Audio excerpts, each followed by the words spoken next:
Ready when you are.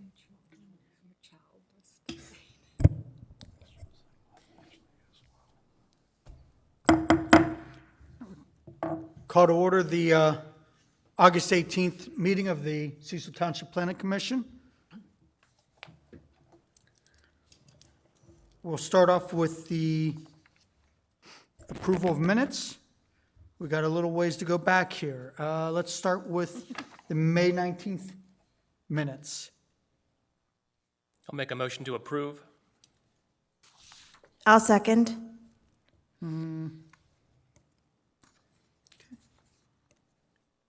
Got a motion and a second. All in favor? Aye. Aye. Aye.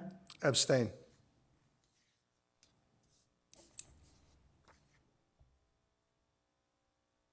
Okay, next on the agenda is the June 16th minutes. I move to approve the June 16th, 2022 Planning Commission minutes. I'll second that. Okay, we have a motion and a second. All in favor? Aye. I abstain. Abstain.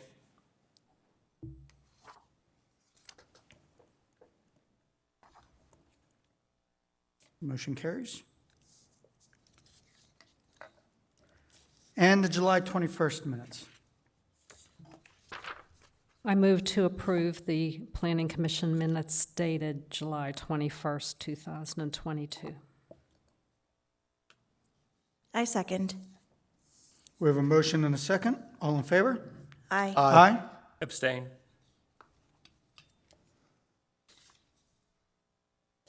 Motion carries. Thank you, everyone. All right, on to old business. Application 2022-0004, Centermark Garage Addition Site Plan. Anybody here representing Centermark? No?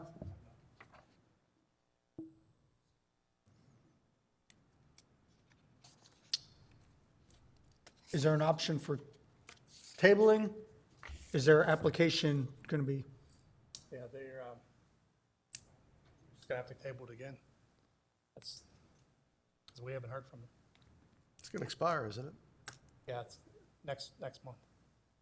After the, we'll have next month's meeting, so. I'll make a motion to table application 2022-0004, Centermark Garage Addition Site Plan. I second the motion. We have a motion and a second. All in favor? Aye. I abstain. Motion carries.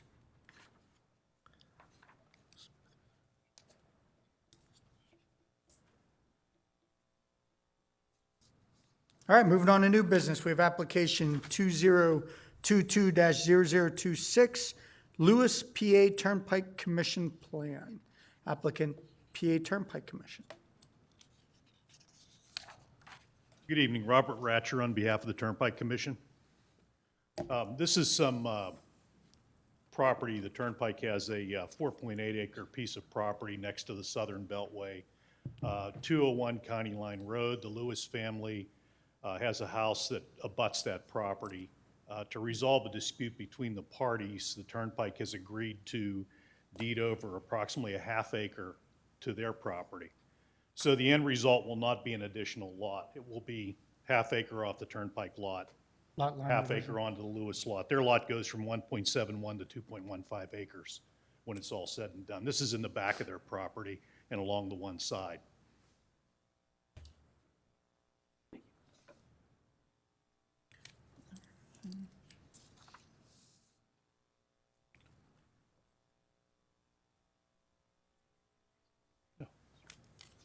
Right, Pull it up with.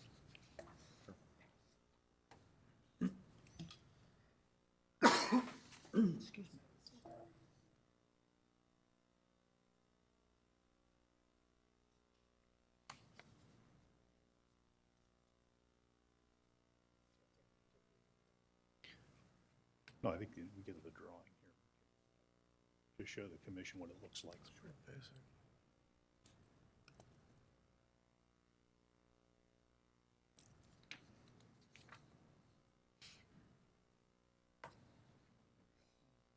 Yeah, so the upper parcel is the turnpike. You can see the Lewis's residence right there. There's that triangular section in the back, that's the majority of it. And then there's about a 6 or 8 foot strip that goes up the upper side of it and goes to the front of their property. Actually, what that does is resolves a little bit of an encroachment on the front end of the property. But it does resolve the dispute between them and the Turnpike Commission, and really doesn't have any other impact on anybody. Is anybody from the Lewis property here? Per the agreement that I've spoken with Mr. Lewis, per the agreement that the Turnpike Commission made with them, the ball's being carried at our expense to put it onto their property and so forth. So the answer to that is no, but I have spoken with them.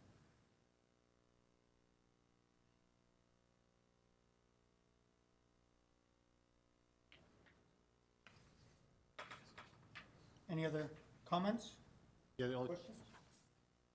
Joe, do you have it? yeah, per our letter of August 15th, just a couple comments. From the review, all existing buildings must be dimensionally tied to the property lines. Just a note, no new lots are being created by this plan, unless a planning module approval is not required. And then the Township Board of Supervisors may have additional comments during the approval process. Joe, real quick, the application number is wrong on the letter itself. It says 2020-0026. I will have that corrected. Thank you, Okay. Walt. We are aware of the engineer's comments, and actually, I spoke to the engineer this afternoon. We're in the process of tweaking the plan so that it reflects those comments.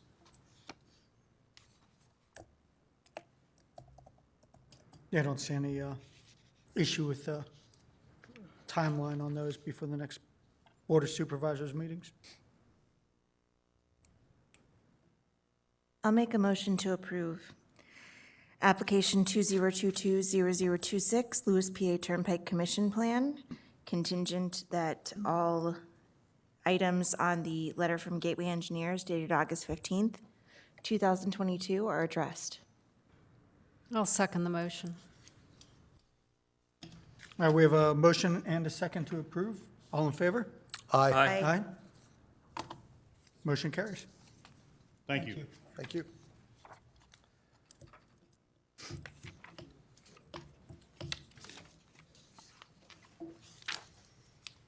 Okay, application 2022-0027, Cool Valley Illustrative Site Plan Conditional Use, applicant TNR Properties.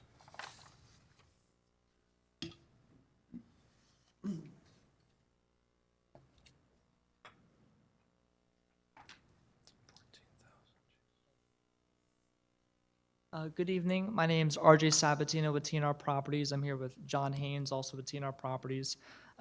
We're excited and proud to present to you this evening Cool Valley, the illustrative site plan. Some of the council members may know, or Cecil Township, that some years ago we came to get this property zoned. This property's been zoned Interstate Highway Plan Development. Now we're moving down the process along here, presenting you this evening the illustrative site plan. So Cool Valley, the first phase of Cool Valley that we have before you is a true mixed-use development. We have a mix of commercial and residential developments. As part of our process moving forward, we submitted a traffic study that's since been approved, traffic impact study. This is a substantial project. There are substantial off-site improvements that need to take place. While we're not here to talk directly about those off-site improvements, we're here talking about the on-site, the illustrative site plan. Those improvements are still noteworthy, so we provided to the township as part of our submittal the approved PennDOT traffic impact study, as well as detailed descriptions regarding those off-site improvements. I will also add that we met with the Maple Ridge subdivision, being good neighbors, a couple weeks or so ago. Some of Maple Ridge's initial comments and concerns were traffic, obviously. This is a large development. We went into detail to describe and also sent some information to, I think we have a representative from Maple Ridge here, those specific improvements that are going to take place concurrent with the first phase of this development. Additionally, there was a concern regarding buffer,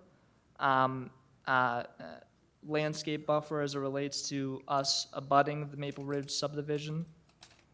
To give kind of a background at least, and I'm happy to answer any questions as well, there exists some mature trees on the Maple Ridge subdivision property, common area.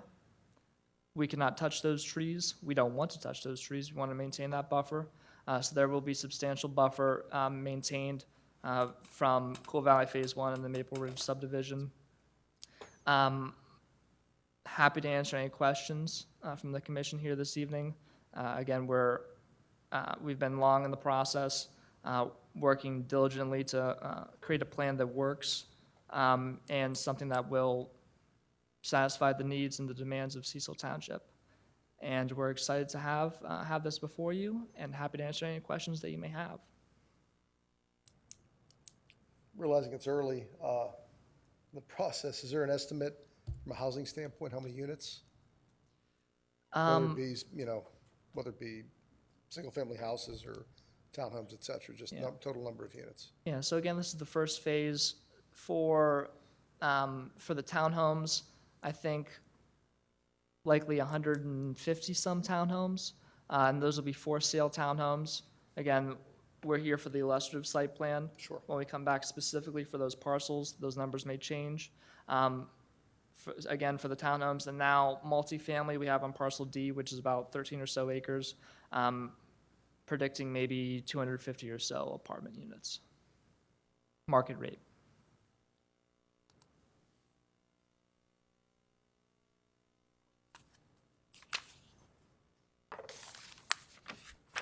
Any plan for Class A office space in this particular portion of the development? That is most certainly something that is allowed under the IHPD zoning. We have these bubbles laid out as what could be office, what could be neighborhood retail. I'm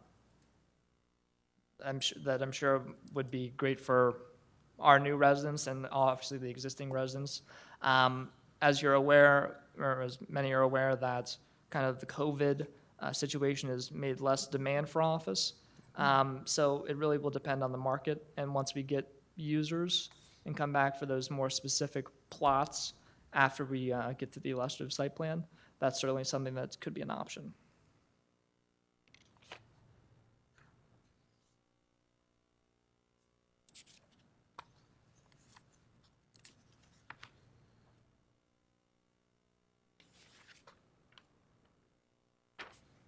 There's a lot going on here. I know the traffic study is predominantly external as far as what you included as far as traffic impacts.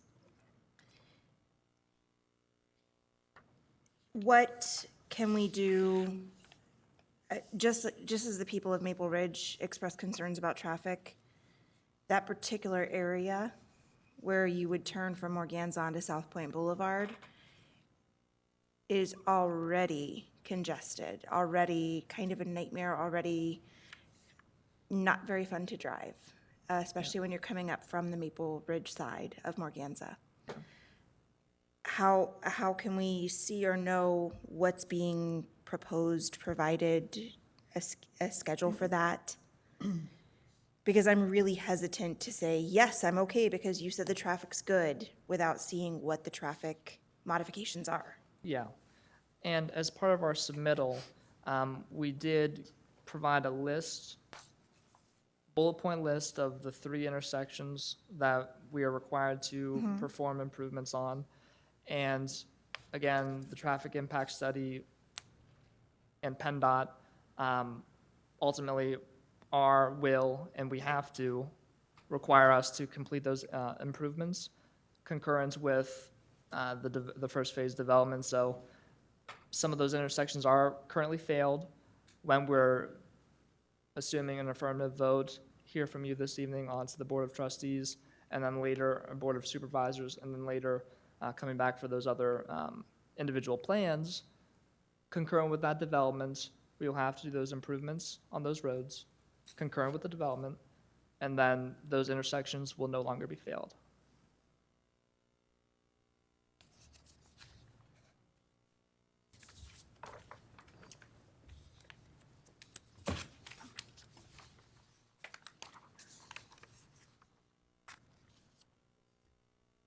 Yeah, Chrissy, I share your concerns about traffic. I just drove through Bridgeville on my way home before I came down here, you know, and seeing what is being done there and is very, I mean, for lack of a better way of saying it, reactionary in nature. I mean, the traffic improvements always seem to be 10, 20 years behind the development and the traffic impacts on the area. So I share your concerns about, you know, what changes are we going to see and how is that going to? I understood you're saying it'll be concurrent with the development, but I think what Jason is saying, and correct me if I'm wrong, is that when it's happening concurrent with the development, it often still falls behind. I hear what you're saying, and I understand, obviously, we experience it as well, everyone experiences it, these intersections are failed. Technically, from a PennDOT standpoint, they truly are considered failed intersections. So when we put in if we proceed with our developments, the traffic generated from our developments, in addition to the existing background traffic that you experience here today, that we all experience here today, along with our additional developments, after our improvements on those intersections, that traffic will be better, and the intersections will no longer be designated as failed. So your improvements for those intersections, you're doing that work concurrent with phase one, correct? For 2 of the 3 intersections, the third intersection, I mean, again, yeah, this is all in our submittal. I can maybe pull up. I mean, obviously, 2 intersections are Lewicki and Morganza, Southwind Boulevard and Morganza. Where's the third one? McMurray Morganza. McMurray, Okay. it's, Well, that's not what you can do in McMurray. There's no room to widen it.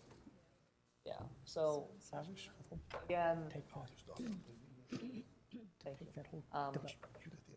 so this evening, obviously, we're talking about the illustrative site plan. Completely understand that traffic is a concern. PennDOT and many diligent traffic engineers have spent a lot of time and effort reviewing this. So these are the required improvements that have to take place, and we will perform them. Although it's not directly correlated, I guess, with what we're here this evening, obviously it's important. But this is the list. I don't know if I'm going to read it off, but it's part of what we submitted, and it goes through line by line what improvements at what intersections we have to go through according to our approved traffic study from PennDOT, and when we have to go through them, or when we have to undertake those. and so 2 of these will be done concurrent with phase one, the other concurrent with phase two. It's currently being designed. It will have to be once we reach a certain breakpoint, and that is, yeah, correct. Okay. And these designs are anticipated to not only handle current traffic, but anticipated traffic from all phases. Correct. So we would get the improvements.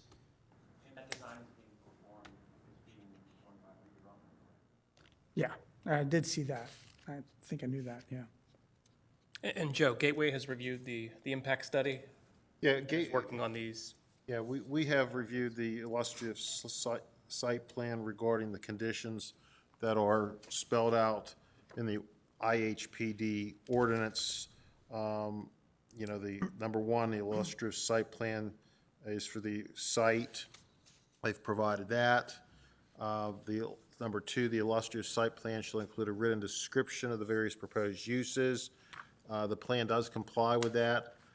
Because the individual land uses and accesses to the proposed pads are not known specifically, we would recommend that a condition be included that requires a more detailed evaluation of the internal roadway network, circulation, lane configuration, and traffic control be completed.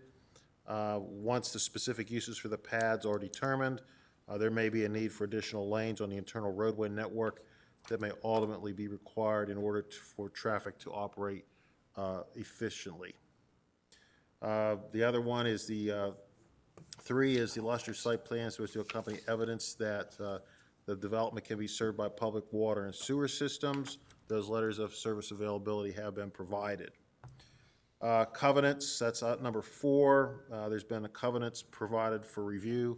We've reviewed them. They can be reviewed by others in the township. Number 5, a public hearing is to be scheduled for the illustrative site plan, no different than a conditional use hearing. That meeting will have to be scheduled at some point in the future. And then we've looked at the traffic impacts for the development.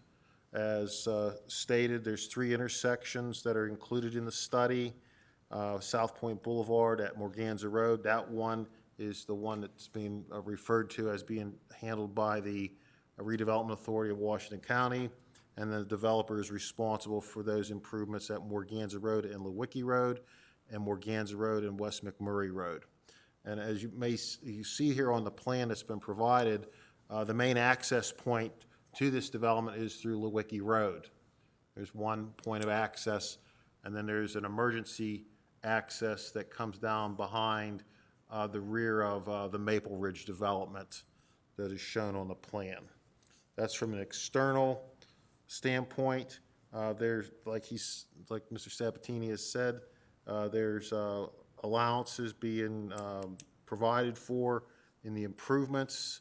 And I think one thing that needs to be done is that as we go forward with this development, there will have to be a scorecard kept as to the traffic. I mean, as the uses come in, how many of those trips are being, knocked off the total available, and then once we hit a certain level of traffic that's not available, there's gonna have to be other improvements and modifications. That probably should be a condition of any approval of this illustrative site plan. On our letter here, general emergency access way, like I said, is provided from pad E. That's down there behind the Maple Ridge development. Buffer Joe, area. is that a paved emergency access? I don't think it's very clear as to whether it's paved or not. I think maybe that's something that would have to be a condition of the approvals. Buffers. Paving it would, could potentially impact stormwater management. It could, that's true. And we probably, anything that's paved, we'd probably want it to have the capabilities for first responders to properly use it without having any difficulty. I mean, I don't see any grades on this road. You mean you want to probably stay within the township required percentages for grade for the emergency, so that there's no difficulty with first responders, especially fire trucks, having the ability to gain access. These are all the roads within, I'm sorry, I'm jumping ahead, I'm cutting you off. Go ahead and finish, and then I'll. No, go ahead, ask your question. These are all gonna be, public roadways, gonna be, correct? Yes. So there gonna have to be some maintenance, So, like winter maintenance? I apologize, let me back up. I mean, it's likely that, for example, pad D, I'm just gonna be an example, for the multifamily, there will be internal drives that will likely be private. But the main arteries on the site access will be public, yes. So the emergency access, we would have to probably be a condition for, is the township gonna be responsible for winter maintenance on that emergency access, or is that gonna be a condition of, Covenant. Yeah, of the covenant. It's probably a good discussion item. Yeah, Okay, yeah, providing emergency access doesn't do us any good if it can't be used, that's right, 4 months out of the year, or whatever it is. right. And that's a gated So- drive? The emergency access? Yes. I'm not sure how we have it listed on there. It's obviously not going to be for public use. Oftentimes, I mean, you have a gate, right, and maybe all the EMS or emergency services have quick access to open the gate. Yeah. We haven't gotten quite that far yet, but. Yeah, I think the big thing for us is to make sure that there's going to be some type of a plan for maintenance on it so that, 10, 15, 20 years after it's been I will, developed and- I'm sorry, I'm sorry. I will also add that the approved traffic study did not have us being required for any emergency access. We did a pre-application meeting with the township and Gateway, and Mr. Desroth requested, well, if you can do this, we'd like to see that, so that's what we have added here to the rear of the townhomes for that emergency access. This commission has had some substantial conversations, actually just recently, just about residential developments and the need for multiple points of active and open Egress and access and egress, egress.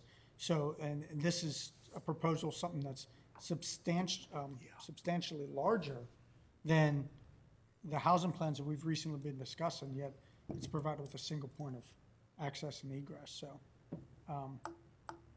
We agree that it's a good thing to have that. So you think it's a good thing to have a second The Point of emergency, the emergency access, yes. emergency? Okay, Yes. we're talking about not emergency access Full-time. and egress, full-time access, secondary point of access and egress, Yeah, and, so. yeah, I mean, again, kind of what was approved, didn't require such a thing, and, I mean, the topography is such that, I mean, it's gonna be very, very, very costly to even put in the emergency access, but we want to do that. Understood. I could add one thing. My name is Jim Green with GI. I'm a project manager. As far as the access, I do understand your concerns, but the main road, Lewicki Road, is going to be a 4-lane section. There'll be, it's fairly wide, and it does go down to a 3-lane section, but and then 2 lanes as it heads to the roundabout. But there will be 2 11-foot lanes and 2 4-foot shoulders. So theoretically, you would have 3 10-foot lanes. So let's say 2 lanes were blocked, you'd still have a 10-foot lane for other access there. So that could be something, for additional ingress, egress in an emergency as well. And like RJ had mentioned, as you probably all know, that the topography of the site, we've looked at other areas on the site as far as trying to get additional access down to Morganza. And, we have 2-to-1s, 1.5-1, some 1-to-1 slopes. It's just, the constructability is just a main issue for that, so.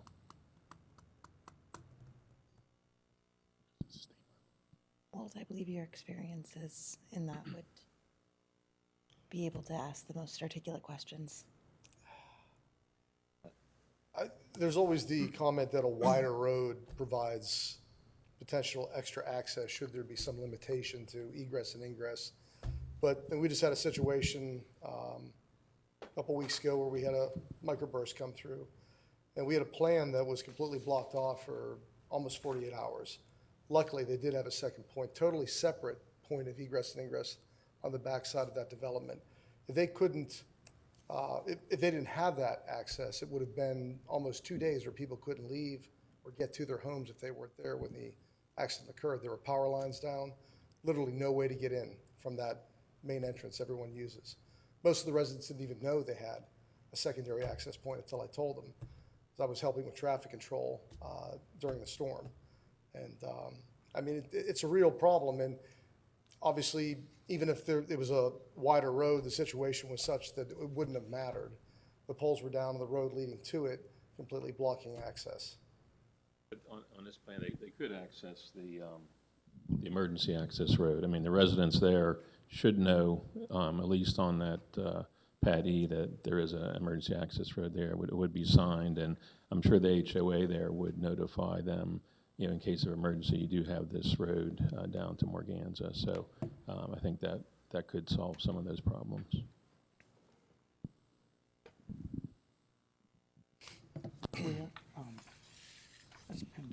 Yeah, that's their self-storage and everything. Is there going to be gated access in the PennDOT's paddock there as well? The salt Yeah. stack? It already has a gate. Well, it has a gate off of 79. I think No, it has a gate off of Off Lewicki. It does. So yeah, that's it's gonna be currently gated, maintained. yeah. Yeah, and we're in the process of negotiating with DGS, the relocation of that. I appreciate that you want to keep the older trees in the Maple Ridge development. Are there any areas within each of these plans or phases that you are designating as green space?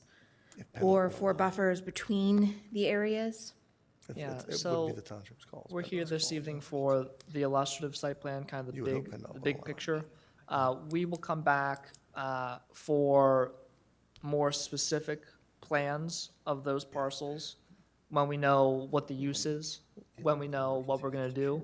And then we will comply with the IHBD as far as open space requirements goes. And if landscaping is necessary, then yes. Okay, thank you. Yeah. And that's.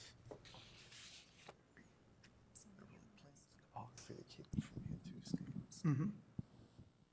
That looks treacherous just in and of itself.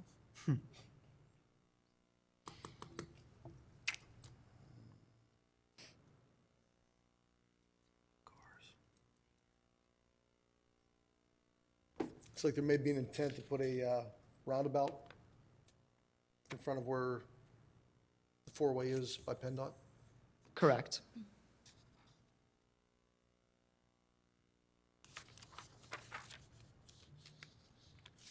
What were the vehicle counts? I'm gonna miss that old white trailer that's been there for forever. abandoned. See that every weekend. No, I'm okay.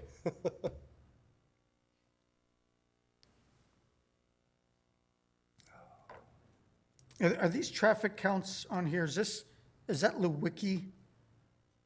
Is that Lewicki, or is that the traffic on Morganza going past Lewicki? I don't have what you're looking at. Joe, I think it's that's your in- letter. In and out of Yeah, the they should- development. Off That Morganza. traffic, is that looking at trips in and out of the proposed development? The ADT of 14,000. ADT. Okay. Perfect, thank you. The numbers that I listed in there, those are the daily trips and even PM peak hour trips that are projected in the approved traffic study.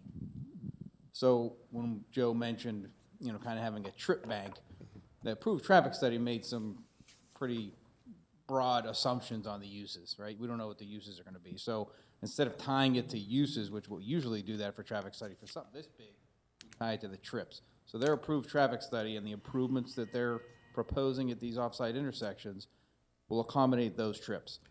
As they come in with different pieces throughout the development and we subtract those trips from it, if the land use mix is significantly different or, So Gateway's gonna monitor those trips as they occur? say again? Gateway's gonna be responsible for monitoring that as it increases? Well, we're recommending that it be a condition that each site plan that comes through Okay, be tabulated so that it's very easy to cumulatively keep track of. gotcha.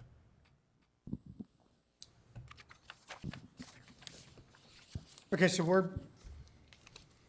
we're looking at close to over 14,000 trips a day on Lewicki Road. I don't know. Right, Theoretically, yeah. theoretically? At final build-out? Based on their assumptions for the build-out of this phase. Which is what's been, all that's been approved by PennDOT. I think it was called phase 1A or whatever it was.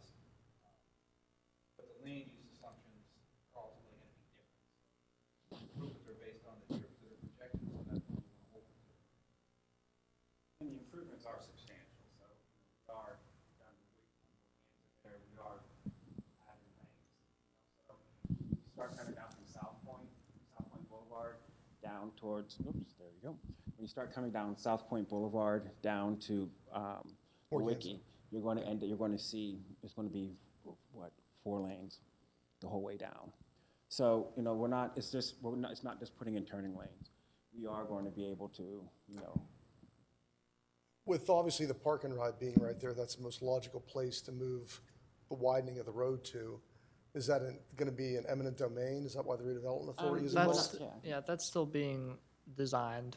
Because you have a sheer wall down to a development on the other side. and that's what the design from redevelopment authority is going to look at, as well as, where to, the turning lanes as well for there and the extensions of new lanes. As far as the wiki itself, to give you, coming in off of Morganza, off to the roundabout, and you come down to Morganza, you get to a certain point. When you get to a certain point, the improvements, it will actually be a 3-lane exiting approach. 2 lanes will go left up the hill. Morganza will be widened for another lane up the hill so that it can receive those 2. And then the 3rd lane will be for right turns. And those lanes are, I'm going to say, 400, 500, 600 feet long. So there's, significant capacity that will be added to locally as a result of the projections.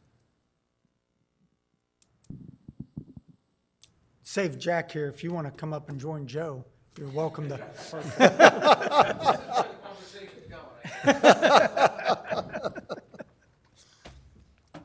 We only have so many microphones we can walk around and hand out, so I'm doing Jack a favor, I think.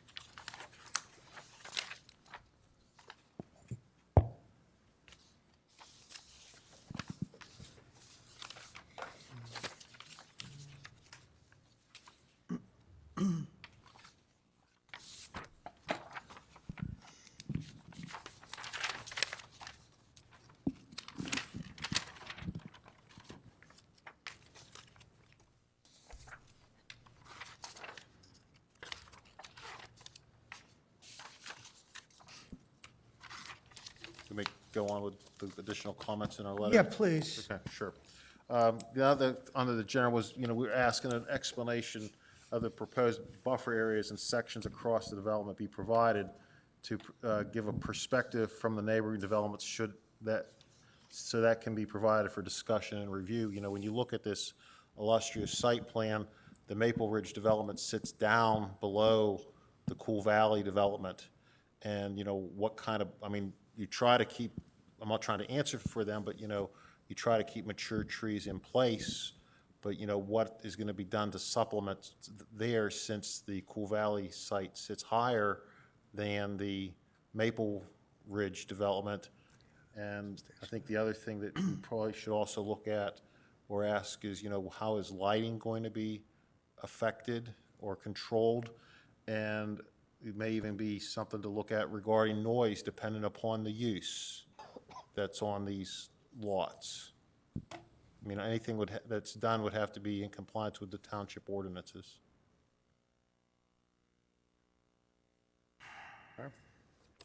Next comment, applicant has submitted both traffic and stormwater reports for cursory review, and consistency approvals were required for third-party permit applications. We've been working with the developer on getting those items addressed. The next one is the applicant has filed for applications for joint permit to the DEP in February 28th, 2022, and an MPDS application on May 24th, 2022. So the developer has been moving in a direction to get the necessary permits to proceed with the development when those permits become available. And then the applicant has submitted HOP line and grade for Morganza Road and Lewicki Roads intersections to PennDOT. I guess my question is, what's the status of your permits with PennDOT? They recently resubmitted the line and grade back to PennDOT. I think it was about 2 weeks ago. Okay. There was some topo challenges we had to overcome, so that's been resubmitted. We've had several calls with PennDOT, so I think we're in good shape with their comments now. And I know it's in North Strabane, but the Morganza West McMurray intersection is part of the same plan set as the Lewicki and Morganza, or is that totally? No, separate? that's actually being done by Trans Associates. Okay. GI is assisting with some of the wall design Okay. on the Greek church property, but Have those plans been submitted yet? yeah, it's back and forth with PennDOT at this point. But they're different applications. Correct, yeah. Same applicant, but different application.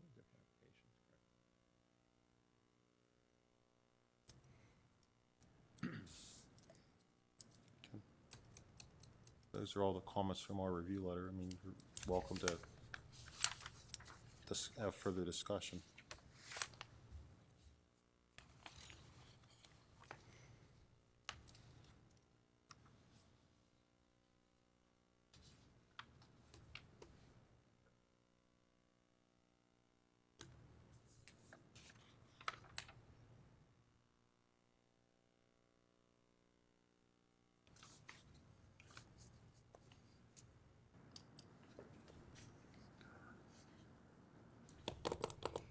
Is there any knowledge or interest in any of the parcels where you would have a cursory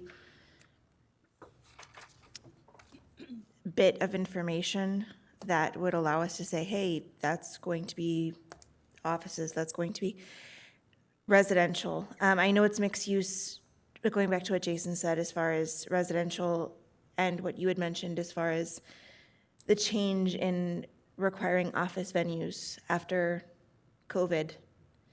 I would just hate to not have that discussion at the forefront and have a surprise of, look, it's all residential and a little bit of retail.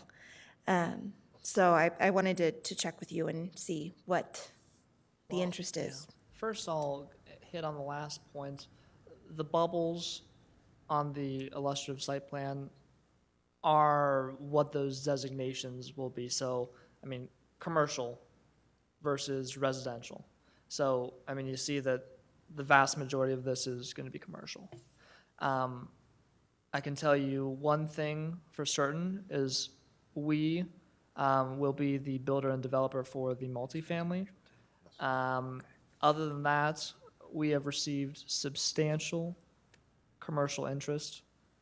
However, we're not at liberty to disclose some of that right now. Completely understandable. I didn't want to impose. And the different colors designate different things, like blue is the medical pad, correct? That wasn't, is that a medical pad? Medical / commercial, yes. Okay. Yeah.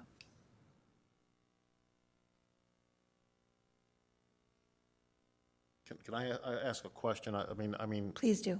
That, you know, seeing what I see here from an engineering perspective, is this going to be something on the line of the Easton development in Columbus? Or is this going to be something more like Silver Springs in the Carlisle, Pennsylvania area? If you're familiar with both of those. Yeah. I wish I had a crystal ball. Okay. It's our goal, no matter what, to kind of satisfy the demands of the township, and whatever the market demands, or whatever the appetite is what will happen, and it's going to be a cohesive mixed use, great development for the existing residents, residents of the township, and the new residents of the township that are drawn in as a result of this commercial development.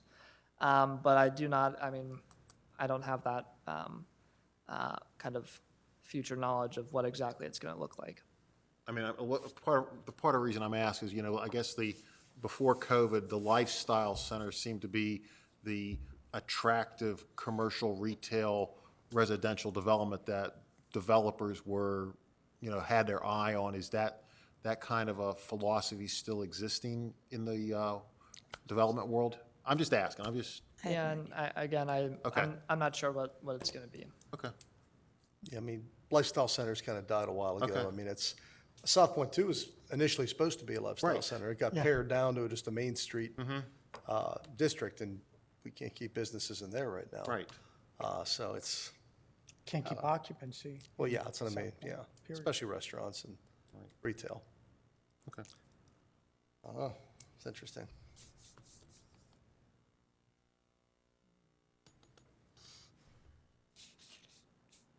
So I have a couple points written down.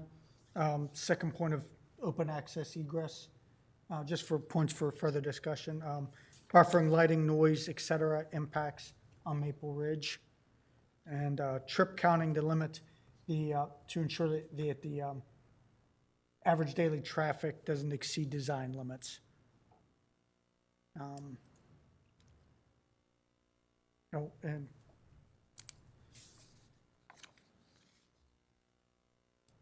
covenant,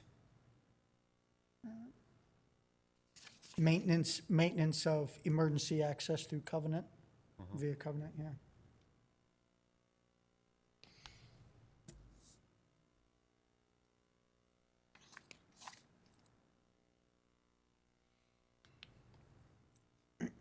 Am I missing anything that we've already discussed? Is there more that we need to discuss?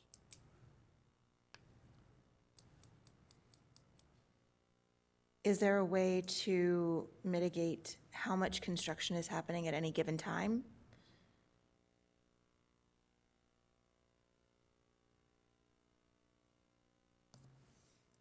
It's a matter of,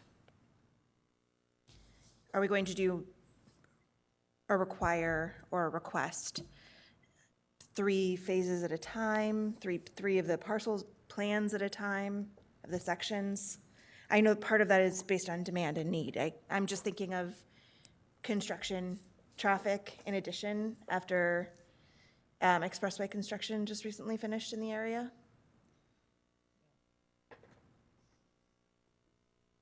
I don't know if I'm articulating what I'm trying to ask. very well. And maybe how soon does that secondary emergency access get constructed? Is that part of phase 1? So what you are seeing before you is all phase 1. Okay.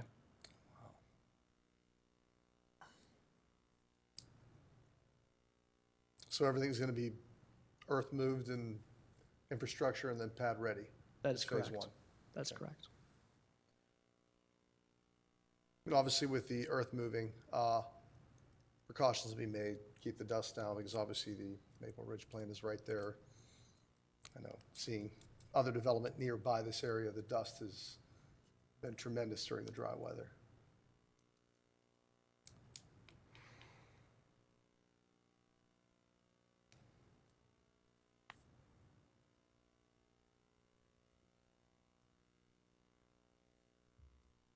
I keep looking at your screen because your colors are different than mine. I just have an I old keep looking screen. at your screen. It's not that? nearly I as keep looking at colorful. yours. Yeah, It's two the of angle. you, like, can see it better than I can. I keep looking over yours because I think mine's faded out. Tilt it back. That's how I do it. That's what I did, but it didn't. A little better. A little better, maybe.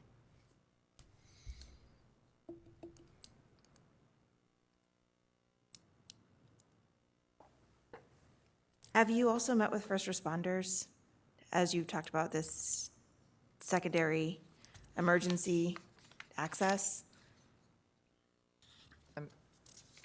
The secondary emergency access, and we 100% agree that it's necessary, was sort of more recently added as part of a request from the township at our pre-application meeting. I'm not sure if not yet is the answer. Okay. And the emergency access, that's just a very rough, grassy gravel road, correct? Yeah, that's it. You know, it could be any material. I mean, I'd probably recommend, because of the slope, to be paved. And, you know, because if it's going to be grass or gravel, you're going to have an issue with maintenance. So I would say to pave it with asphalt. It looks like it's kind of trying to meander through the terrain there, so it must be fairly Right. steep, obviously. Yeah, I think it's around 12%, which is less than the township standard, so. Steep. Would there ever be a situation where that proposed emergency access would be used for, say, the residential area that's right next to it for construction vehicles, because instead of going, because you're going to have to carve a road all the way to that, right, through Lewicki? I think that actually them coming in off Lewicki gets the traffic off of Morganza and makes it easier and safer for the public coming in. I mean, tell me if Oh, you no, disagree. I agree 100%. I just was curious if that access emergency was anticipated for anything beyond. You want to make sure it's emergency. not being used for construction. Yes, purposes. Yeah, yes. okay. I agree with that. I agree Yeah, with I that. think it's going to be, right now, like a 12-foot wide lane in the steepness of the slope. I wouldn't recommend that, once it's built, it's just going to be used for, EMTs or other ambulances, things of that nature. So, and also, like you had mentioned, in case there's a microburst, if the residents need to get out, they can use that road as well in an emergency. Tom, sorry, Tom, not to put you on the spot, but you're here, so, are you comfortable speaking on a little more on maybe, the Board of Supervisors' thoughts on secondary access and egress? I think we've, as a commission, have made our thoughts clear on it numerous times, and I really am not comfortable with a development of this size with a single point of access and egress. I mean, I'm not comfortable with Silver Creek being a single point of access and egress, and I can only imagine what Miranda's response would be if they found out that we approved something of this magnitude. If we force them to put a second point of access egress and therefore purely residential on something of that size, and then we allow a single point of access and egress for something of this size. That emergency access is just that. It's going to be gated also. They weren't forced to put another roadway into it. So they just have the one road coming off from the Turnpike intersection, and then that's just a temporary coming off of our, what's the name of the road down there? Creedmoor. It's just an emergency. It's going to Creedmoor now? Because originally I'm it was sorry, Silver Creek, where Silver Creek. It comes down around that sewage treatment around the, facility. not the sewage, yeah, the sewage but it's treatment still, it's plant's not off an access, it's not Creedmoor, a, it's coming down where the, it's not a use access for the residents there. It's okay, well, we emergency discussed a second point of open access and egress for Silver Creek. Well, I think they probably have a worse problem than even down on that site, because it's the first time I'm seeing this. I mean, just like you are probably, first time we're seeing this illustrative site plan. But I recognize from Maple Ridge all the way up to the boulevard, it's a cliffside. Yeah, I understand that. I'm asking, Well, again, I think we'd like to look at it. We'd like to have Dan and Joe, they're kind of experts at that, to confirm that there really is no other good place. I mean, they said they looked for actually second access. We would ask Dan and Joe in the meantime, even before we meet with them, to just see if they agree with that there's just no potential to put a true access in there. Let us at least look at that first, from the Yeah. standpoint from our. no, I get it. So beyond the access, there were discussions with the people of Maple Ridge? And you've seen the plans and have a level of comfort? I do. I'm Don Patton. Yeah, we had a good meeting with the developers. We talked about the initial site grading and the need to make sure that the dust was not going to be an issue. One question and the buffer is, I have a house, a townhouse that abuts the new units, and we want to make sure that, they can't see us, we can't see them if at all possible. The one question I have from a construction standpoint and grading, what time can work begin? What time does work end? I just don't know. Yes. 7 to 6? Okay, I just want to make sure our people know. That's what I've been designated as. That's a good question. And, the one thing that we try to impress upon these contractors is when the time says 7 a.m. to 6 p.m., that doesn't mean you start idling your machine at 6:30 in the morning to warm it up. Yeah. Thank you. Welcome.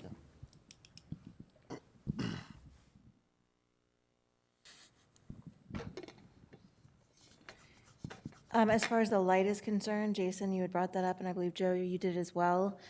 For anything along Maple Ridge or along any of the other properties around this phase, at least, is there a way that we can talk about directional lighting, make sure that it's no more than 1 lumen outside of the property line? That's something that we want to and certainly will consider. I don't have that answer for you right now, but we can most certainly look into that. We have ordinances for Okay. lighting, don't we? Type of lighting, lumens. Yeah, we do. So But, all depends upon the use. Yeah, Parking area, if it's a residential street, whatever. I'm talking more so about, like, if there's a parking lot Yeah, that's. right above another Obviously, you'd want property. to try to keep that away from the, existing development if possible. Okay. yeah, I think we do. I mean, the ordinance covers lighting. Jack or Joe, maybe one of you can speak more. Where'd you go, Jack? He's here somewhere. More eloquently on it, because I can't think of, but does our ordinance cover, You can't have, no sites allowed on its like, these are sites. right, that's, there's no light, the Yeah. ordinance already says no light pollution beyond the property limits. Right. Yeah, And I think, with some of the newer LED lights, that you're able to focus the light more on the property and not get that overspill like over the slope towards adjacent properties. But I mean, that would be something that would have to be looked at on the site plan approval process. yeah, that kind of comes at that point. I'm jumping ahead, I'm sorry. No, you're fine. I mean, No, because good we're question. talking about covenants for the overall, and that's something that, a condition that could be placed upon it, but it's a great question. I think it's already covered via ordinance. Is there any possibility that any of the commercial properties would operate 24/7? There is that possibility. Again, within township ordinances. Yeah, correct. Yeah. When construction begins, how do you mark off where your property ends? Like, would we anticipate fencing, or how do you protect the construction site? Yeah, so we will be required to, and we have to stake the property lines, and where necessary for erosion control, for stormwater management, we have to place silt fence. So that will protect from stormwater runoff. Do you have a rough idea, if things move in a timely manner, how soon staking and clearing and such would begin? Yeah, I mean, truly, it depends on this evening, and it depends on the various other processes that we have to go through. But assuming an affirmative vote, or I'm sorry, rather an affirmative recommendation with what conditions you may add, and then we move on to the Board of Supervisors, and assuming a kind of a good affirmative schedule, which we're hopeful for mid 23, spring 23. Yeah. So in a perfect world, that's when you would like to break ground. That's our hopes, yes. Okay. Do you intend to use part of the property as an area for construction vehicles to stay, or is there going to be an off-site location for vehicles and storage of materials and things like that? Yeah, what you see right here is 180 acres approximately. I'd presume that sometimes there's going to be some equipment there. Yes. And once you truck it in, it's not leaving until you're done. Yeah. For Maple Ridge, just so that,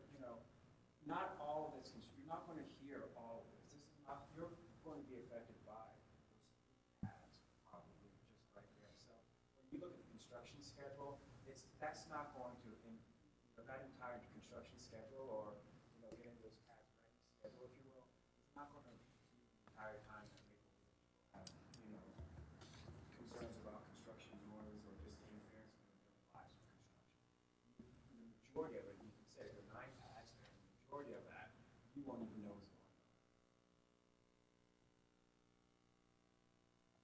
As far as the earthwork, I'm assuming the site balances pretty well.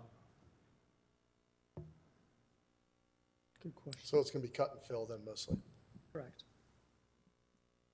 There's not a lot of triaxles moving dirt on or off. Aggregate is necessary, things like that, but yeah.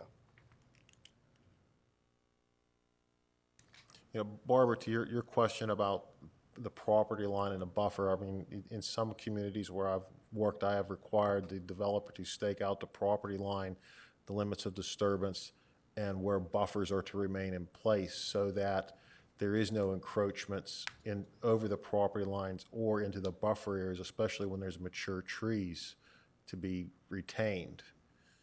And I know that sometimes there may be that assumption of where the property line is by the current owners. So having it staked out and everybody on the same level playing field is to the benefit to both parties.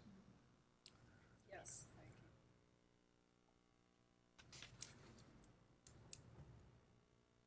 So that's probably not a bad idea to spell that out in the conditions. It could never hurt. It could be So stake the property line. stake the property, the limits of disturbance, and any mature buffers to remain. Yeah.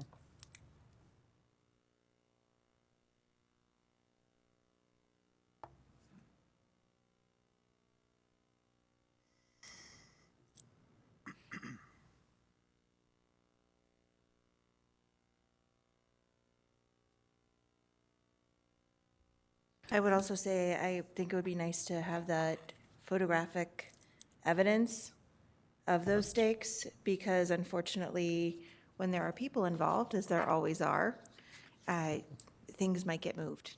And just to keep things honest. Yes. I would also like to require with that staking of the property Photographic lines. And again, this meeting really isn't for construction quite yet, so. No, correct. And we're trying to provide you guys with everything that you're gonna be hit with as time goes on. And It's obviously- sort of a litmus test Yeah. here, so. And obviously, we're just a recommending body. So, we're thinking through a number of things ourselves and kind of processing this and working through it. But at the end of the day, whatever motion we make is something that's going to be taken under advisement by the Board of Supervisors at next month's Board of Supervisor meeting. That's really where the rubber is going to meet the road for you. Thank you.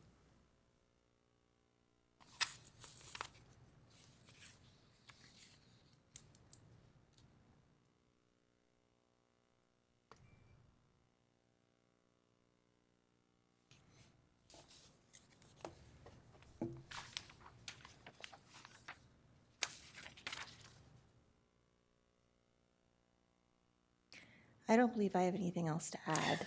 And I think we're all thinking that. But Jack, is there anything that you would like to add or question as far as the township is concerned?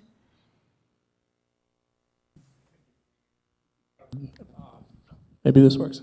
I think you've covered everything that I've thought about. I know this is more of a discussion time than anything else. Is it appropriate at this point to make a motion and move it on, or do we need to get more answers? And I mean, I'm hearing a lot of questions right now that, Joe, I don't know what your thoughts are. I mean, as far as, should we get those answers before it moves on to the Board of Supervisors? I'm gonna leave that for you to decide, but. Well, I don't think it would hurt to have the answers before it moves on to the Board of Supervisors, because I'm sure there'll be additional questions that'll be raised. I mean, anything we can get checked off the list to help with the decision-making that the Board of Supervisors will be making is to the benefit of the whole project, I think. So, I'd agree. you know. I believe, and respectfully, that we can get those answers with a recommendation this evening before the Board of Supervisors hearing.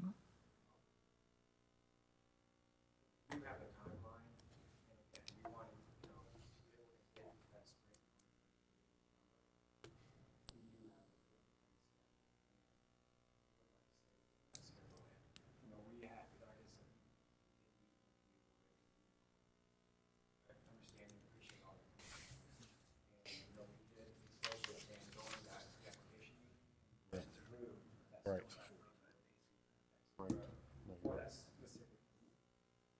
Case where he did look and Jim was there and they couldn't really grasp any of the places that were, Jim and Dan were at the table, going over, So, yeah, we've got our list, and you have your list, and if you write that into the record and issue your recommendation this evening, that would be very much appreciated. And we do respectfully request that, and we will most certainly get those answers well ahead of the Board of Supervisors hearing, if that is how the commission chooses to proceed. I do want to ask one other question. International Fire Code, which is part of Cecil Township's ordinance, requires the 2 ways in, 2 ways out. That's the way it stands right now. Have you addressed that at all? The International Fire Code. I don't have that answer. However, I mean, I keep going back to what was previously approved through PennDOT, through a traffic impact study, which shows 1 access, which is approved. However, we agree that the need for an emergency may arise, which is why we added that emergency access. And this is the plan that, after years of investigation, and years of due diligence, and hard work, that we're presenting and we wish to move forward with. We adopted the International Fire Code several years ago, and that is part of our ordinances. I can provide them to you if you'd like to review them, and I could email them to you. Be happy to. That would be great. Yeah, and I'm not entirely sure, I'm sorry. Mike, thank you, Mike. Mike, maybe you can speak more eloquently on this, but I'm not entirely sure that the traffic study that was performed discussing, the need for necessary external improvements would have taken into consideration internal site emergency access and egress necessarily. It's going to talk about potential traffic flow onto state roads, correct? That's correct. Right. Mutually exclusive. Right. Exactly. Okay. Does not dabble at all on site design, what happens within a site, ordinance of municipalities. They're totally unmarried to the two. They've tried to marry the two in a way with scoping meetings and things like that, but Sure. from PennDOT's eyes, it was, here's the access that's being proposed, here's our trips, here's our impacts, here's our mitigation. They don't get into what ordinance requirements are, or land use requirements are, so they are separate. And I understand that, you've put years into this. I appreciate that. I understand it and really appreciate it. And I understand that the grading there,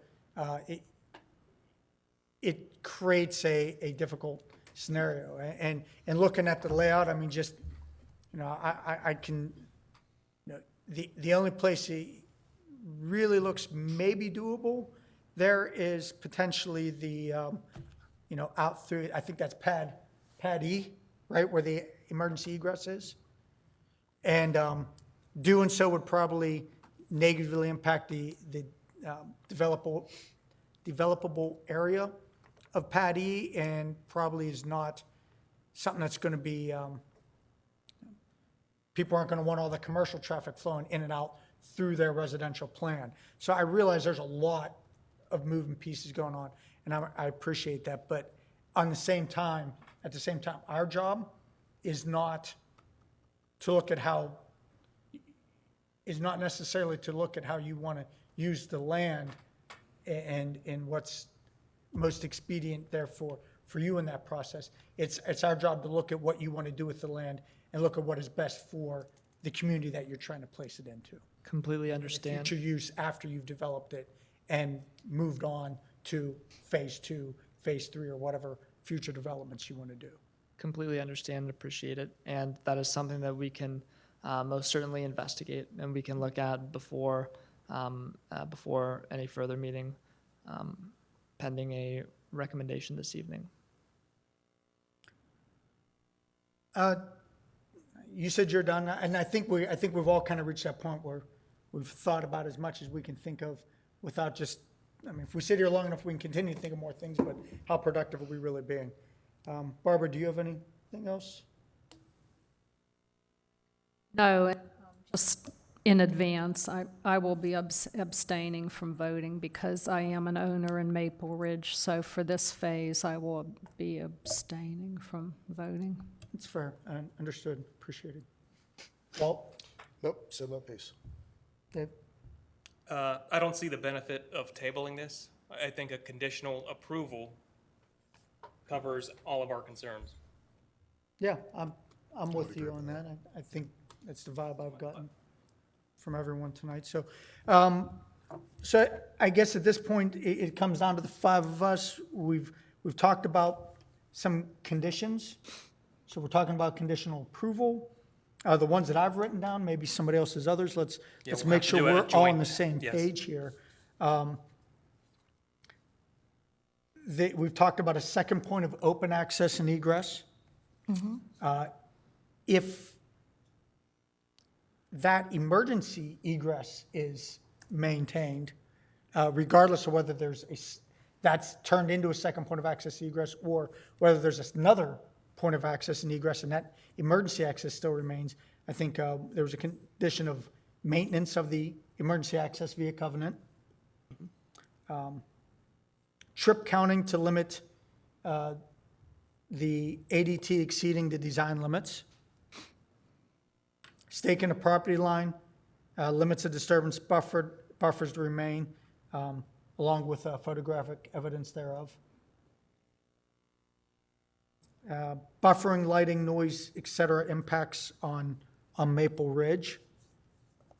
And then I actually, we think we touched on it briefly, but I don't remember exactly what we said about it. But there was also, I think there needs to be some look at not just trip counting to limit the ADT exceeding design limits, but also maybe additional traffic studies as individual pads are developed to ensure that the traffic designs and flows because these roads are being designed and laid out now, but not even the developer knows what's going to be put on each of those pads. Beyond, they know there's going to be residential here and there's going to be commercial here. So there may be needs to revisit some of those traffic flow. So you're saying traffic studies with each phase? The Beyond with. The theory 'cause this is behind, one phase. yeah, the theory behind that comment is you've got a series of internal roads that they have graded in, generically, and some right-of-ways in there, and it seems like there's space for, because I don't know how wide those roads are gonna need to be. What I'm trying to cover here is, as uses become known and pads become known, that internal roadway network, we don't know if they need turn lanes, we don't know if there's gonna be a signal needed. We don't wanna end up in a situation like South Point did, where it's 2 lanes in each direction with no turn lanes, and then we're going in and taking medians out and squeezing in little left turn lanes, because there should have been a left turn lane in the beginning. No one looks at the internal traffic. Guilty as charged as a traffic engineer, I'm always looking at the external stuff. Robinson, Northview, all these roads that are internal were not designed for the traffic that they accommodate, because everyone was concerned about the external stuff. So Right. the idea there was, let's make sure to get the internal stuff right, so we're not coming back later like we did on South Point Boulevard. Right, and I read that, and I agreed with that. So maybe additional condition for additional traffic studies as individual pads are developed internally. Just internal traffic studies within the development. We're very thankful and appreciative that the commission is deciding to, sounds like, vote for a recommendation. I will add on that additional point, we did see that comment in the staff report, and I'm kind of young, but Mr. Haynes and Mr. Green have done substantial development work of 100-acre parcels, 100-plus acre parcels, similar to this, and I don't believe that they've ever done an internal traffic study for some of those parcels. However, I mean, the commission can issue that recommendation, but I just wanted to make that known. Appreciate it, but I'm gonna, personally, I agree with this point Understood. because I was just in Robinson yesterday and I hated my life because of it. Understood, okay. No disrespect to site engineers, they're not traffic engineers, and traffic engineers aren't site engineers, but they're. Traffic engineers but are the an site animal engineers have all to- of their own. Yes, you are They right, have to design yes. roads, and they don't design roads, if that makes sense. That makes sense. No, it's something that It's happened enough. it should be looked at each step along the way, and it's to everybody's benefit, including the developers, to look at it, but we've all seen situations where when push comes to shove, things that maybe everyone thinks should happen in a perfect world, don't happen, so by putting it in as a condition, we can ensure that it happens and protect the residents and the future users of that property as it's developed. Looked at, and we understand what it's Yeah, doing internally. I agree with it. I'd like to see it as additional I would condition. agree. So, who wants to make the motion? I would also like to add, with construction and prior to construction, that there is a meeting with first responders. Because regardless of what is determined as far as an answer for a permanent second point of ingress and egress, whether there is a contractor during the construction phase that needs an emergency responder or a tenant, commercial, residential, or otherwise, there does need to be a plan in place and an open communication and relationship with first responders in order to make that happen. I know that Cecil has done a fantastic job of that with South Point and with creating a system of notification for various folks within South Point to do so if there are any emergency needs arising.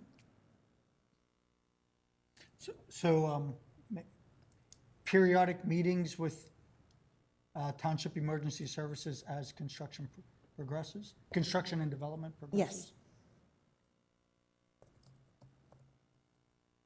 As long as all chiefs are on board with that. I don't want to speak for them. The offer of periodic Yes. meetings.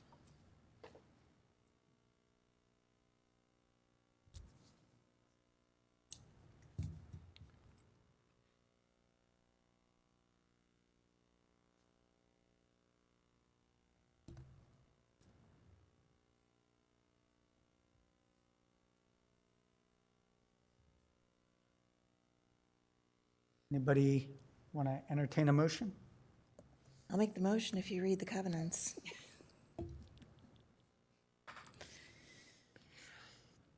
Fair bargain. I motion to approve application 20220027, Cool Valley Illustrative Site Plan Conditional Use for TNR Properties at Lewicki Road and Morganza Road with the parcel IDs as listed in our agenda. Conditional to the letter from Gateway Engineers dated August 18th, 2022, and barring questions and covenants are all addressed prior to the Board of Supervisors meeting.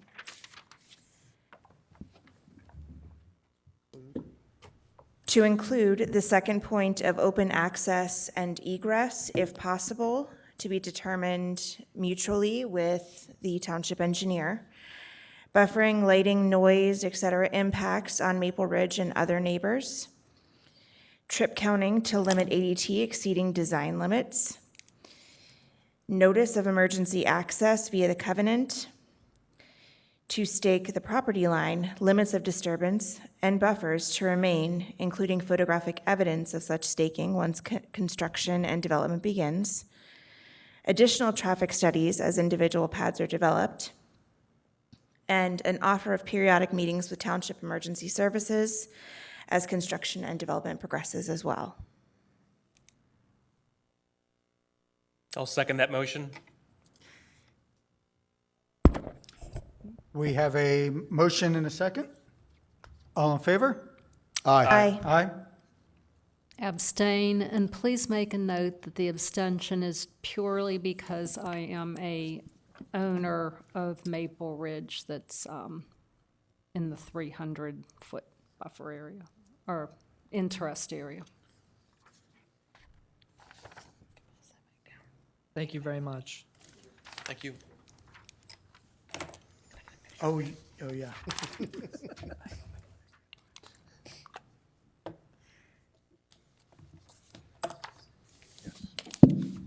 Mike, thank you. Yes, thank you very much. Huge help tonight. Thank you, Mr. Haberman.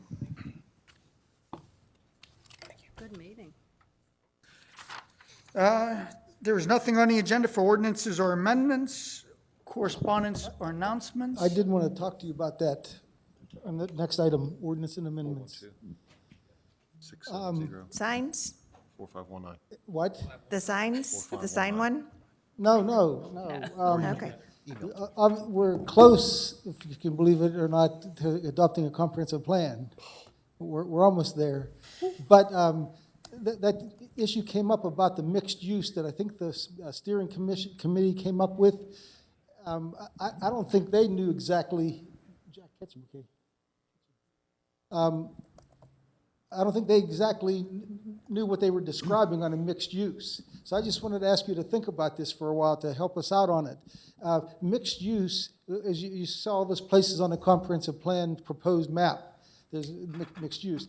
We could create a new category called mixed use, just like we did 18 years ago when we did that BPD. It was a business park development. It didn't exist.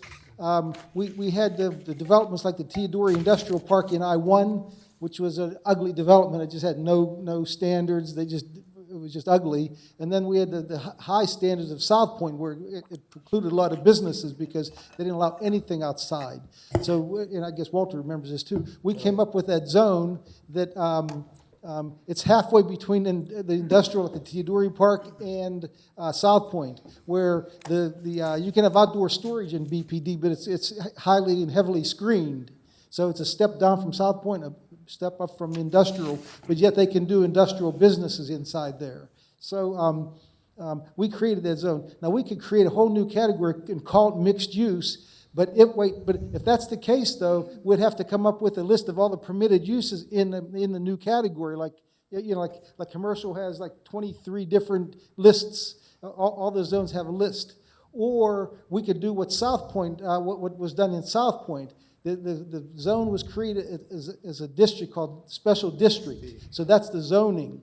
If you live on Ironwood, you don't live in a residential zone. You live in SD with a land use category of residential. So the county put land use categories all through the SD, commercial, industrial, and residential land use categories. And they spread them out as an illustrative site plan, just like these people are showing. So we could also, if we created a big area that's mixed use, we could also then designate land use categories within the mixed use. So that's our only two choices, either land use categories or call mixed use as mixed use, and here's all the uses you can have in it, which would be residential and a lot of the mild commercials and things like that. But my board, we're nowhere on that aspect yet, other than the comprehensive plan is going to show a lot of mixed use, and none of us know what it's going to be yet. I was going to say, I believe John Trant said something along the lines of, South Point is a unicorn, you're not going to have another one of them. However, from my recollection, the Comprehensive Plan Steering Committee looked at mixed use as something to be similar to South Point. So if it was, it sounds like from what you're saying, special development. Well, but I'm just saying it has to have a land use category. Say I own 5 acres of mixed use. I can't just decide I'm going to put a house here and put a business right next to it on my own lot. If I subdivided 5 one-acre lots and I'm gonna have a house here, business here, a house here, that can't work. Even though the businesses are supposed to be compatible with residential, not abutting, not, or intermixed, where it's inappropriate mixing or indiscriminate mixing. So I'm just saying that if I own 100 acres, the township may say, okay, this area here along the highway, this can be a land use category of commercial, or it can be a land use category of C2 commercial that we already have existing. But I'm just saying, we have to come up with something. We can't just call it mixed use, and other than the comprehensive plan can adopt mixed use, undescribed. But when we actually go to the hearings, which you're going to have also, to actually change any zoning that we want to actually change that matches the comprehensive plan, we have to have our ducks in order, and we're nowhere on that part yet. This is the problem I've had with the proposed comprehensive plan from the beginning, Tom. I was at a number of the comprehensive plan steering committee meetings. I wasn't at all of them. I was at the meeting whenever they first proposed mixed use, and I asked them to define what they meant by mixed use, and it was the worst case scenario you just kind of proposed is exactly what they had in mind. I said, this isn't going to work. It's the Wild West. You can't just say it's mixed use and people can just do whatever they want at anywhere within the zone. Like that, you can't have that. It doesn't work. I think Christie said she got the impression that it's land use categories. I mean, isn't that what you said, that you think it's? I remember what you're saying, Jason. I think the intent of it to start, and the reason that it went back to that kind of Wild West, was the initial definition from anybody that proposed something was, well, yeah, like South Point. And that was kibosh to say, South Point's not going to happen again. You're not going to have South Point 3. Cool So- Valley might choose to disagree with you. Well, wait a minute, but you're worried that there might not be another South Point, but we're not talking about that kind of businesses. Mixed use would be residential, mixed use of residential and compatible commercials. There won't be any industrial in mixed use unless we see an area, if it's a land use category, and there's already some industrial area that's right there existing. If you want to extend it for tax base, obviously we still have to consider getting any industrial commercial we can get for tax-based purposes, but it's not going to be, as nobody's proposing another South Point. I mean, they had a golf course mixed in with it, and you're right, there won't be that, but you can still have land use categories of commercial and residential. But the SD, when we did South Point 2, was really, I mean, it worked very well. I mean, we sat there and we looked at all the different categories and said, yeah, this makes sense. No, this doesn't make sense, especially for the central business district. There were certain things that we knew just wouldn't make sense down there. And it caused some angst on the commission at the time, but we said no churches because it just didn't fit. And there was one guy who was very opposed to that because he was very religious. I said, it's not a slight to the, religious community. It's just that when you're trying to plan out what makes sense in a central business district, the church doesn't make sense. When you look at, the flow, the parking, everything. But also there is some serious industry in there. I mean, like Accuchecks, they're basically a mini steel mill. I mean, they're manufacturing steel products. So, but yet nobody knows it because it's all inside. Yeah. Again, we're not going to have anything like that in this mixed use. It's proposed mild commercial and residential. Yeah. So I'm just saying, I'm not trying to put you on the spot now, but it's something to think about to help to kind of weigh in on that. How you think we should accomplish that. I was just going to say, Tom, to your point, I think there were a lot of kind of loose ends, or it just wasn't crystal clear what all the ramifications of mixed use and what it all meant. And well, probably then at the time it didn't matter that much, but now it's getting down to, someone used the word cutting time. Once we adopt the comprehensive plan, then we got to start looking at actually classifying that somehow. My personal thoughts on it, Tom, have been that if we just nixed the whole concept of that mixed use, this comprehensive plan would have been approved over a year ago. We'd already be moving forward with it. it would, the mixed use was, it ran, A conceptual compromise. Good way to put it. That's a good way to put it. I have another, I just can't find the words to say what I want to say. Well, Jason, wait, I want to tell you this, though. Somebody like Johnny Yago, he owns like 150 acres there. He says, I think his daughter's in medical school, or she just finished or something like that. He says, if I want to give her a little piece of property of my 150 acres to put in medical, I can't do it. He owns 150 acres he pays taxes on, and I think he was one of the people that came to the meetings. He was. And I think that's, people like that kind of spurred the idea that, hey, well, maybe we should have some kind of mixed use where guy owns 150 acres, he can make a half-acre lot for a medical building for, which would be for the community. Well, he can.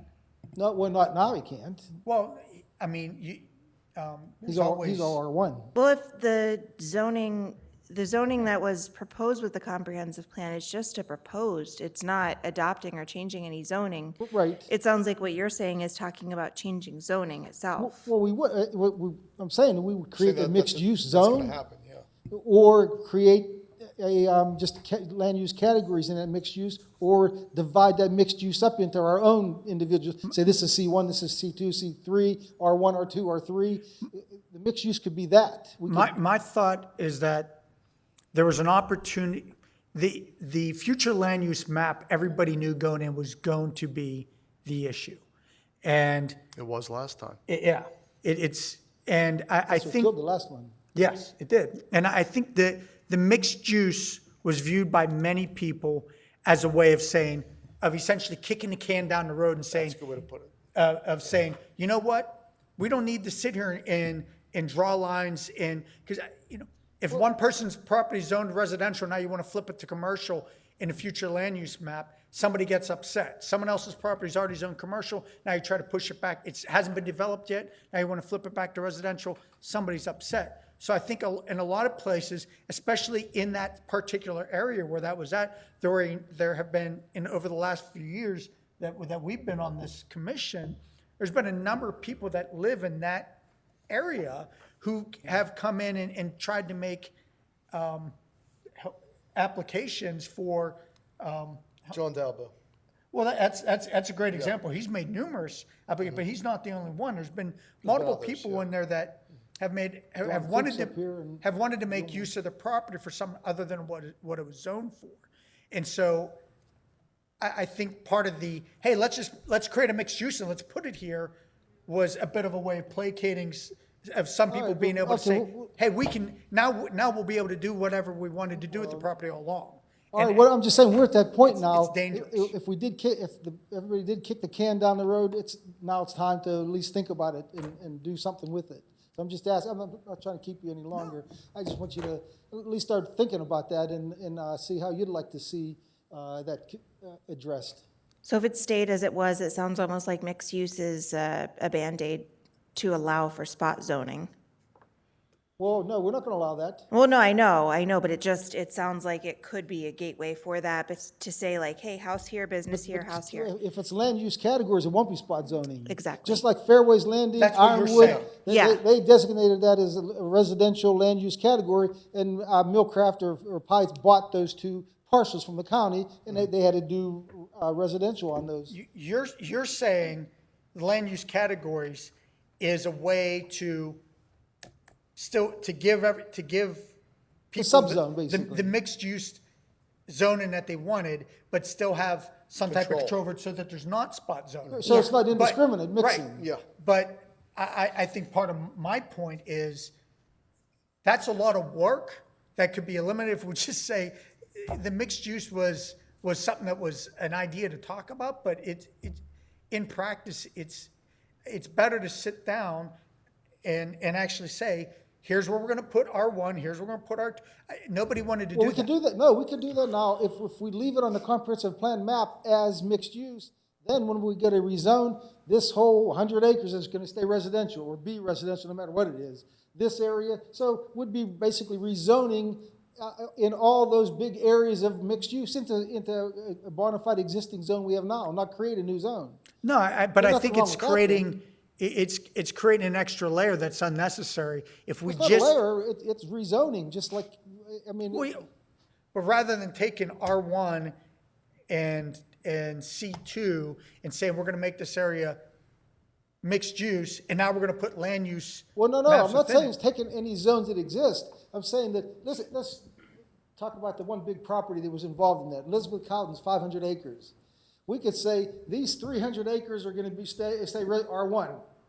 And it's zoned as R1, and this area along the state, like 980, the state where you know, or commercial makes sense, that's gonna be some commercial along there. So it's a new commercial zone. And so her 500 acres, which was mixed use, is now, you know, mixed use would be gone. Everything would be zoned some category, so mixed use terminology would be gone.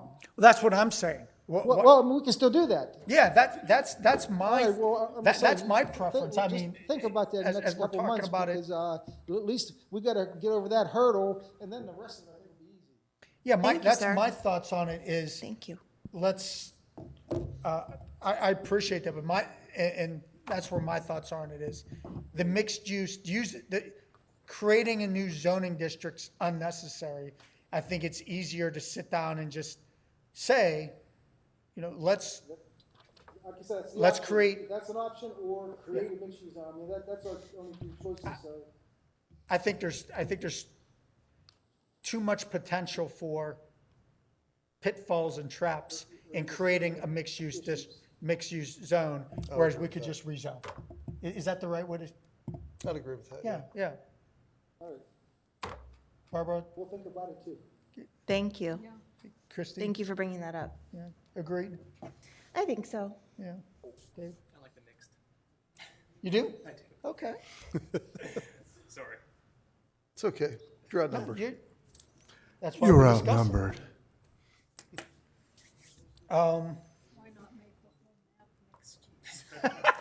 You know, it's That was, I think I said that at one white out point. all over everything, yeah. And then,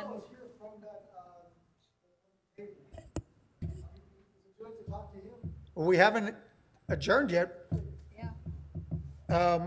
You're here from, for the Center Mark Garage? No, I'm Jay Lewis. I'm new business number 1 on the paper.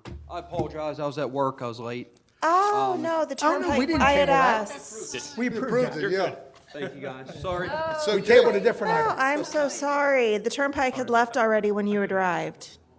You wanted it approved, right? Absolutely. Okay. It's approved. Well, we recommended approval. The Board of Supervisors will be looking at it. Well, they have to, yeah. He said he talked with you, so.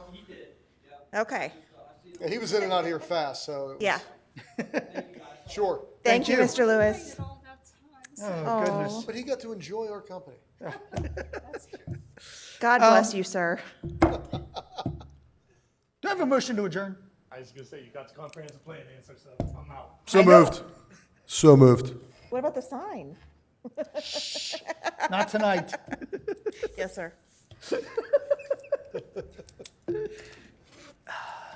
We had motion to adjourn? I'll make a motion to adjourn. I said so moved.